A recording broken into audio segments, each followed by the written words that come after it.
अस्सलाम वालेकुम। SM news के साथ मैं हूं इश्तियाक अली। खबरों का सिलसिला बढ़ाते हुए खबर शामिल करते हैं कराची से। जमीन की गैर कानूनी अलाटमेंट से मुतल्लक केस में सेक्रेटरी बल्दियात सिंध हाई कोर्ट में पेश हुए।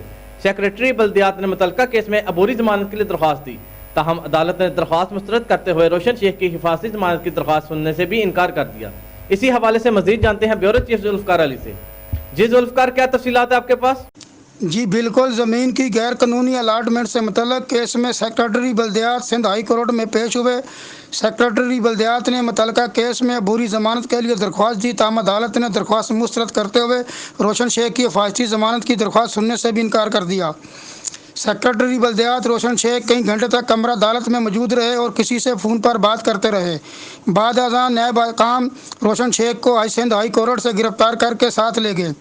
इसके अलावा नायब ने दरख्वास्त ज़मानत मुस्तरद होने पर साबिक़ कमिश्नर कराची लाला फजल रहमान और डायरेक्टर वाटर बोर्ड वसीम को भी गिरफ्तार कर लिया। जी बहुत शुक्रिया जुल्फकार, हमें तफसीलात से आगाह करने के लिए।